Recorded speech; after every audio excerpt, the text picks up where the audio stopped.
bases. He does it hitting. Love me some Tatis. Let's look at the chat room real quick. Unholy says they'd love to get rid of Addison Russell in a package and Ian Happ too. You know, Addison Russell's been playing pretty well at second base lately. Been hitting the ball pretty well, and he's been, I think, of the last 7 games, he started 5. Are they showcasing him? I mean, if they're showcasing him, looking to trade him, they're doing a good job. He can play pretty much all over the infield. Very athletic. He'd be a good chip because they've got Bote they can put in there. Great thought, Unholy. Andrea says she's not really working for with Matt Carpenter. What is wrong with Carpenter? I mean, and I keep hearing, oh, well, he turned it on in the second half last year. Well, what's to indicate he's going to do that this year? Plus, Matt is a year older. He's a free agent in 2 leagues I'm in. I could go get him right now. But what do I drop? Do I drop a Garrett Cooper, who I own, to pick up a Matt Carpenter? I don't see it. Why would I do that? What has Carpenter shown me so far this year? And I know he's got a pedigree, but I know he's hitting .215. And he's not playing every day. Jack Youngblood, Jack, my buddy from Maryland, says the Brewers should trade for Shane Green. They probably could. Why hasn't somebody already done it? The thing I don't understand, guys, is you are fighting for a spot right now. The deadline is 4 weeks away. There aren't but certain teams who are out of it. I went through that earlier. Detroit's out of it. Detroit's out of it. Okay. You could trade with the Tigers. Why aren't the Brewers doing it? Why aren't some other why aren't the Red Sox doing it? That's where I'm just lost. Okay, and I know the Red Sox, they cashed in last year. They mortgaged the farm, so to speak, and they won the World Series. Okay, great. Congratulations. And they well deserved the 2018 World Series. They were awesome last year. They blew everyone away. And a great World Series win against the Dodgers. But they mortgaged the farm. They knew coming into 2019 they were financially strapped based on the luxury tax. And the Red Sox have said, we're not going to go over that luxury tax. So what do? They are basically stuck with what they have. A Shane Green would look good on that team, though, right? Unholy says Russell needs a change of scenery. I agree. He's had some personal issues while in Chicago. Can you imagine moving him along to some contender where he could thrive? The question is, where's that fit? Where could he go and play every day on a team that could contend that the Cubs would be willing to have with a trade partner? And we could sit here and think of different ones, sure. Look at the Giants last night in that game where they won 13-2. Solano, 2 for 6. Belt, 1 for 4. Tyler Austin, 1 for 2. Posey, 2 for 5. Longoria, 2 for 4, his 8th home run. Pilar, who I mentioned earlier, 1 for 5. And then there's Slater. Slater went 2 for 5 last night. And in doing so, Austin Slater hit his first triple of the year. And, he hit his first home run of the year. So, great night for Austin Slater. A triple and a home run. He went 2 for 5. Joe Panic went 2 for 5. Even Jeff Samardzija got in on the hitting parade, going 1 for 3. He was the starting pitcher. He went 8 strong innings last night. He's now 5-7 on the year. He only gave up 5 hits, 2 earned runs, struck out 6. What about Samardzija?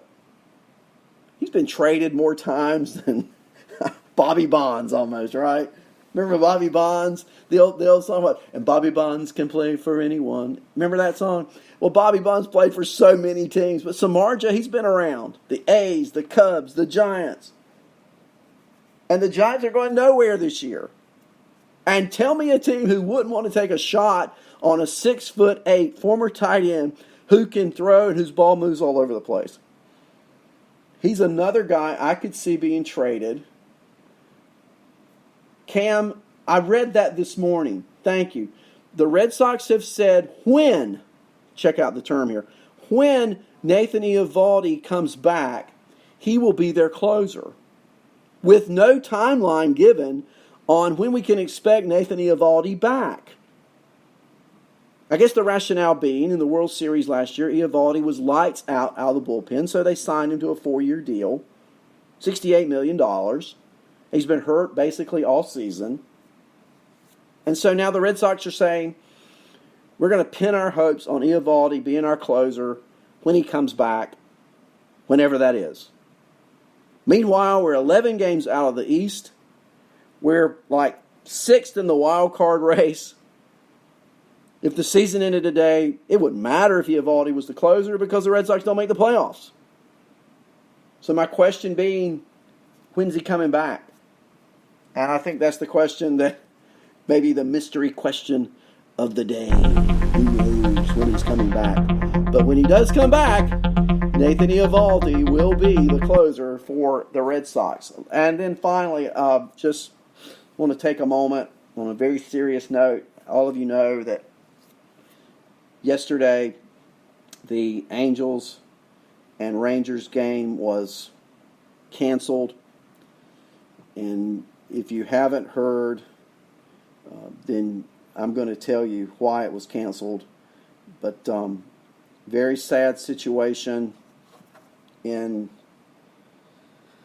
Anaheim. Yesterday morning, apparently, Tyler Skaggs, 27 years old, he passed away. Causes have not been reported. But this is where baseball, in so many ways, becomes irrelevant. He had a wife and family, and he'd done so many positive things for the community. I don't know if you remember, but last year Christian Yelich had a charity softball game at the end of the year, and for example, Tyler was part of that. He passed away yesterday at 27, and very sad day for the Angels. The game last night was postponed, as it should have been, and it just puts fantasy baseball and reality baseball in perspective. So let's just take a moment and remember Tyler Skaggs.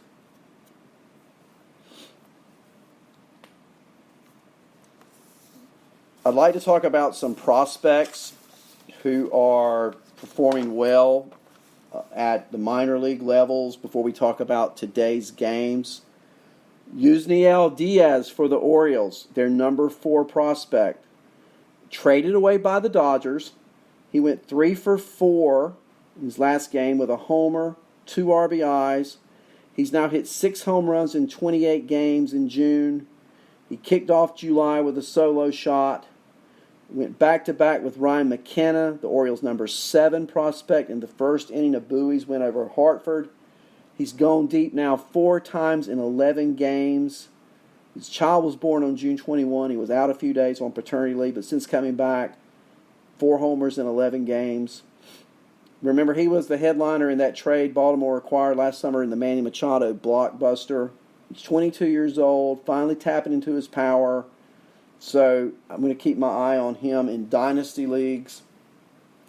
Also, for the Rays, Vidal Brujan, second baseman, the number 6 prospect, number 79 overall in baseball for the Rays, went 2 for 3 last night with 2 stolen bases. He was playing in just his 4th Double-A game. He collected 2 of the team's 5 hits, reached base 3 times from leadoff spot in the loss against Jackson. He has 27 stolen bases in 32 attempts this season. 21-year-old switch hitter. And he is continuing to surge toward Tampa later this year. He had been at Class A where he had hit .290 with 12 extra base hits in 44 games. So keep your eye on Vidal Brujan, the second base prospect for Tampa, to see if he may get a call later this year to the big leagues. I'm looking at the chat room. The Sox, Cam is saying he's here in 3 weeks. That's more than I've heard, so thank you, Cam. 3 weeks will put it, mid to late July.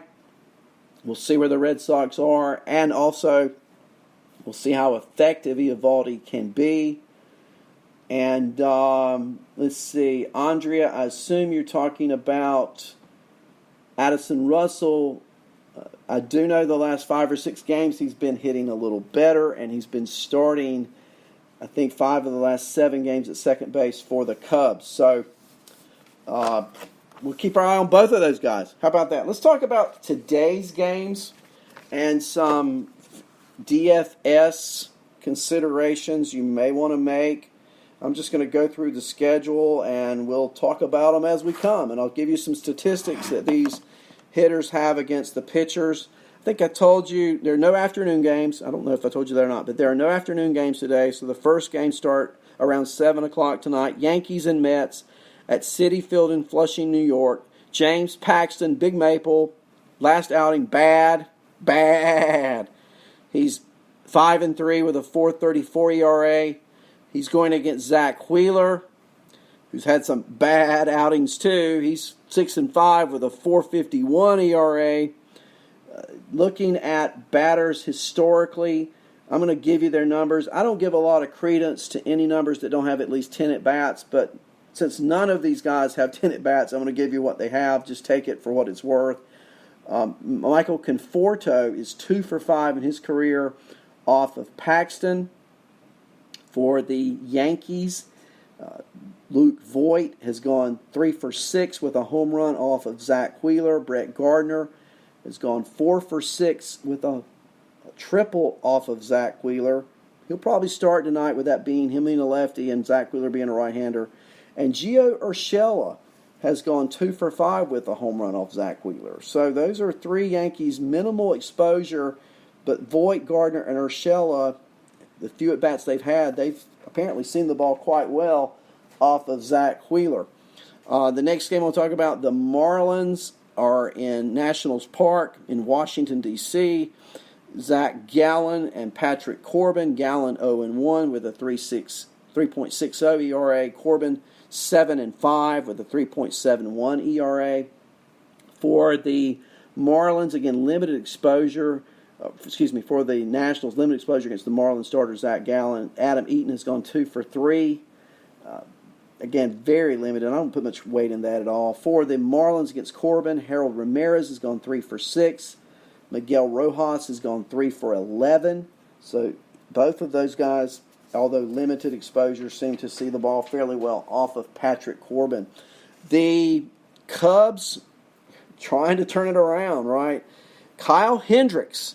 Yeah, Kyle Hendricks comes off the IL tonight to pitch in Pittsburgh at PNC Park against the Pirates. Hendricks is 7-5 with a 3.36 ERA.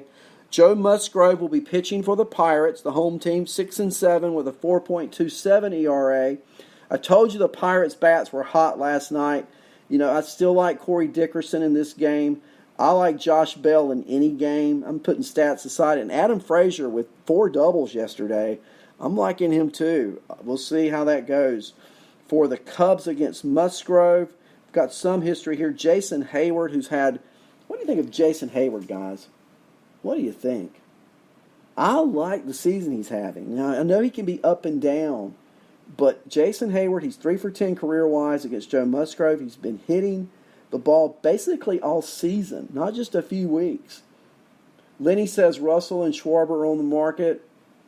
I don't doubt that. You know, Schwarber just has never put it all together in Chicago. And Russell, with his personal problems, his first year, Russell had those 90 RBIs, and I think Unholy just put that up. Yeah, he did. But nothing like that since. So that domestic issue he had with his wife, I think, has taken its toll on him mentally. He probably does need a new change of scenery. I wonder how he could do with that. You know, Andrea goes back to Tyler Skaggs, said he just got married New Year's Eve. Yeah, it is such a sad situation. And, you know, I'm a lot older. I mean, I'm double his age today. I forget how old I am. Today's my birthday. But I know in January, you guys may or may not know this, but up until January of this year, I was exercising like crazy. I mean, I ran 3 miles a day. I climbed stairs. I lifted weights. I did all that 4 or 5 times a week.